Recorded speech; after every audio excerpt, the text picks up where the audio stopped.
about the Shakespeare Code. We kind of unanimously decided that there's very little to be said about the Shakespeare Code. So if you Yeah. guys want to start there. Yeah. So, initial thoughts about the Shakespeare Code. I Silly. like it, and I'll fight anybody about it. Honestly, I just think it was pretty silly and seemed like fantasy science. So, yeah.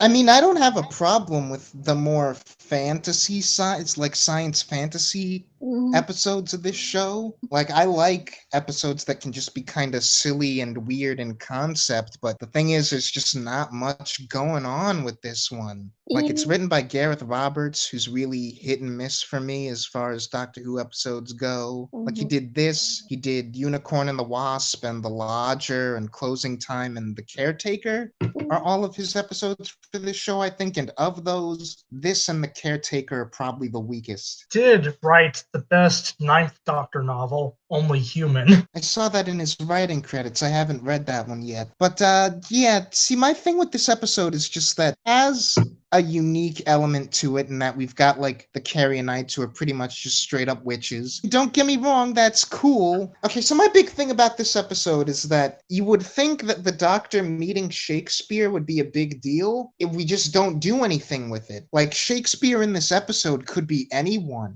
Yeah, he's just kind of a side character. Can be played by anyone, like you said.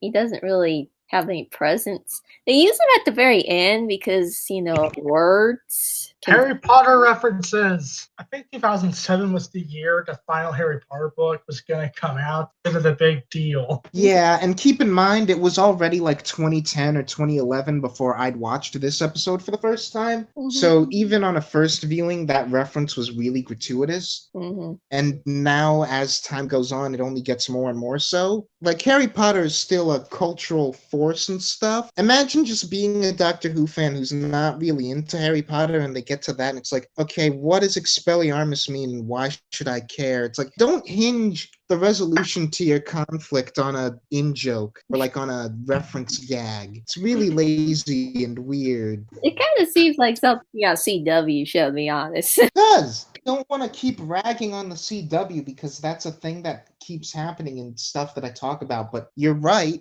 That does seem like something they would do. When I say that Shakespeare could be anyone in this episode, I don't even necessarily mean that his role is too small. He's in most of it, but like none of his dialogue is very Shakespearean, and I get that we're trying to make it so that like he's a normal guy, but we just don't give him any material. Keep mentioning his son and the fact that his son is dead, but we don't really do anything with it. It comes up 3 or 4 times, and one time it's for a stupid, like, continuing the whole I like that or I should write that down gag, which I counted. We do that running gag where, like, the Doctor will say something, the Doctor dropping a Shakespeare line, and Shakespeare being like, oh, that's good, I should write that down. We do that gag 6 times. Oh god. 6 times in one episode. That's really overboard for a running gag. The last one was pretty funny when the Doctor said, and yes, you can use that. At that point, I was already done with it, man. The fact that we do one of them right after we mention his son and that his son is dead.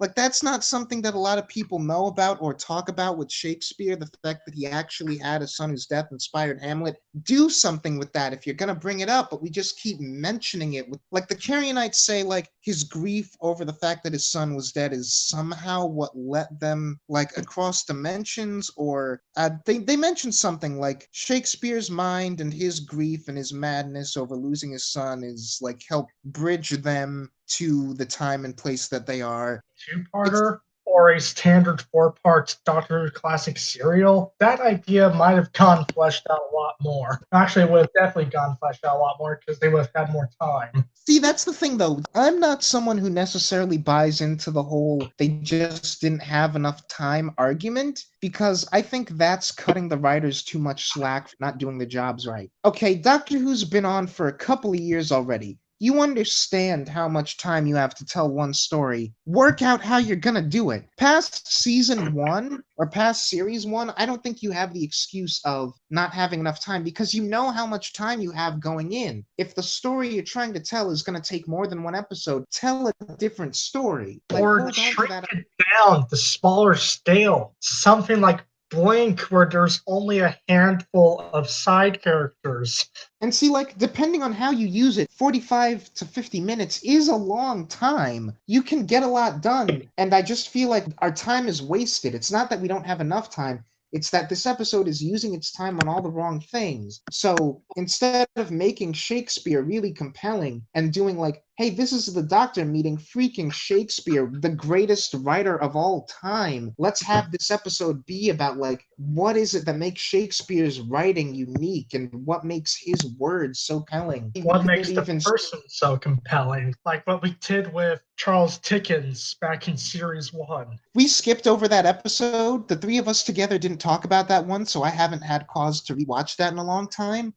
But it did have a sort of reverence. The thing that we did with Dickens, and I want to say a couple other writers or sort of artists, and sort of what we do with Vincent van Gogh when we get to his episode, is we will really let their art inform the themes and the presentation of the episode. Charles Dickens' episode feels almost like something Charles Dickens could write. There's nothing Shakespearean about this episode in structure or concept beyond the fact that it has witches in it. Yeah, it just feels like he's kind of slapped in there. Yeah, it feels like you could tell this story with anyone. It doesn't even need to be a historical, but we decided to make it Shakespeare and then didn't do anything with that. Yeah, like I said, the only part that comes into play is the very end, and even then you just could have the Doctor and Martha just say the words. So yeah, and again, there's a couple of things you could do. You could like really lean into the fact that Shakespeare's here. It's such a big deal. Or you could do what like Edward and I suggest and just sort of focus on the fact that beyond sort of the legend and all of his talent, he was a real person and he had all of these real problems. But we don't do either of those things. He's just sort of a stand-in. Yeah, he's just a stand-in, and it makes the whole episode just seem kind of underwhelming and forgettable. I couldn't even remember like scenes of Shakespeare the first time I watched it. That's another thing that bothers me about the Harry Potter reference, is that even if this entire rest of the episode was the same as it was, or the same as it is, if we like build to the climax of the episode and it's just like a real Shakespeare style like monologue, where like we need the right words, reverse the Carrionite spell. If we just do something that's like, if I'm writing this episode, what I do is I really hunker down and I'm like, this part we have to get absolutely right. The climax of this episode has to be something like on Shakespeare's level of language, because we decided to write our episode and the conflict around quality of the words used.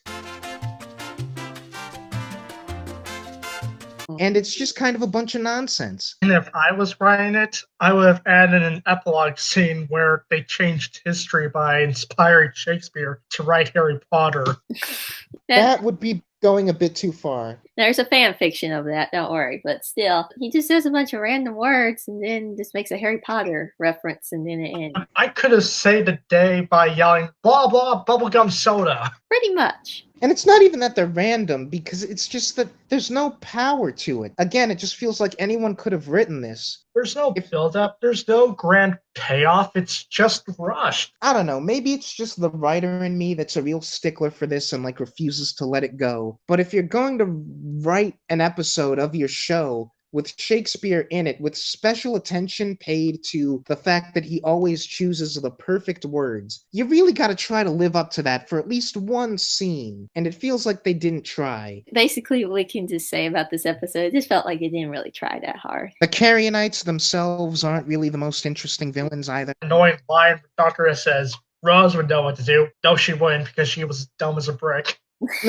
I may be a little bit more kind to that line. My knee-jerk reaction is still to resist that because I know why it was written, to like sort of prop up Rose. But at the same time, looking back at the episodes that we've talked about, there is sort of an element of Rose picking up on things that the Doctor doesn't, just because she understands the human condition better. But like, that's... a lot of characters have that, and yeah, in the context of this episode, that's just really gratuitous, and it's like, I don't know if I needed Rose to be brought up at all. I understand that you're trying to, like, ease the fans into it who aren't used to having a new companion, but in hindsight, it feels wrong. I mean, if you're looking at it in hindsight, they should have embraced Martha more, not constantly compare it to a previous campaign because Cal would make fans be even more resistant to accept the new companion in the first place. Yeah. Rose has not really shown to be any better than, like, companions came before or after her. So it just feels a bit silly that the Doctor is, like, going on and on about her. Best companion.